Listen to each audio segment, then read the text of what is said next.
Hello everyone, myself Monisha Chare and I am intern at Lexis and Company. So today I am here to talk to you about the verdict on appeal. So the Supreme Court gave verdict in the matter of right to appeal for accused that in a criminal matter where the life and liberty of a person is in question, one right of appeal has always been accepted and appropriate step must be taken to effectuate that right. This judgment was given by Supreme Court in State of Odisha versus Surendra Munda. In this case, accused was held as murderer and he was punished with the life imprisonment, and against the judgment he filed for the appeal in Odisha High Court. But the High Court rejected or dismissed his appeal on the ground that appeal had delayed 1100 days in filing for the appeal.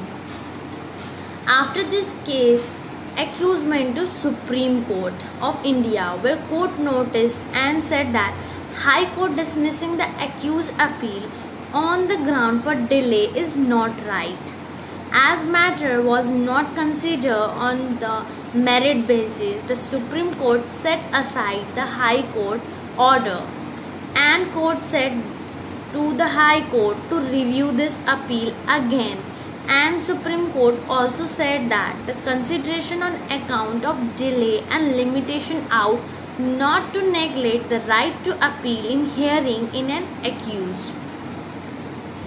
Section 25 of Civil Procedure deals with power of Supreme Court to transfer suit, etc.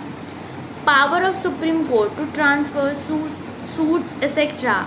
on the applicant of a party and after notice to the parties and after hearing such of them as desire to be heard.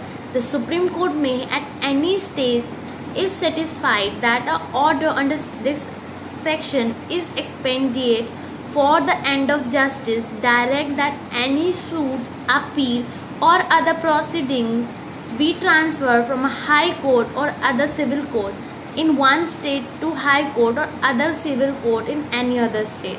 Every application under this section shall be made by a motion which shall be supported by an affidavit.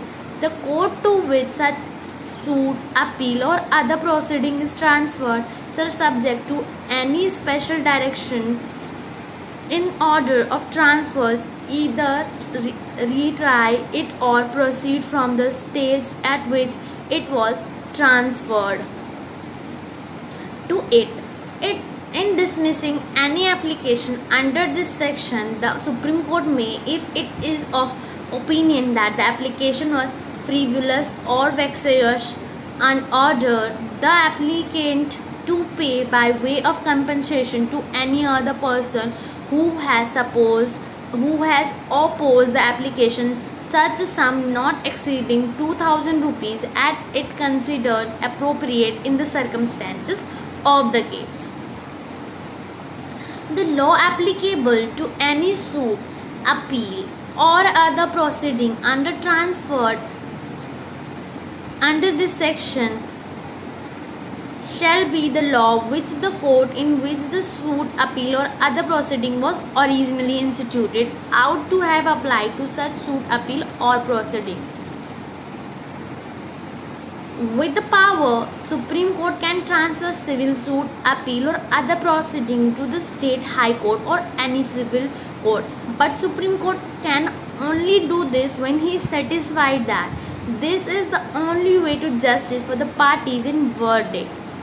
In Motilal, who was died as per LRS versus the district collector and others, single bench was there. Honorable Justice V. Ramasubramaniam, in this petitioner who had filed his writ appeal in Telangana High Court to transfer the case to Delhi High Court, prayer was made to the Supreme Court. The reason given by the petitioner was that he had sacrificed his everything he had in this case, but still Hyderabad High Court had not put the case in the list of appeal to dispose of this matter, but Supreme Court rejected his plea, or can say rejected his appeal, and held that the reason petitioner seeking transfer cannot be accepted, and every court had his own limitation, and therefore no petition can be transferred from one court to another on the sole ground of delay in disposal. So I hope you have understood this topic. For more such information and knowledge, do not forget to subscribe to our channel and do like, share and comment. Thank you.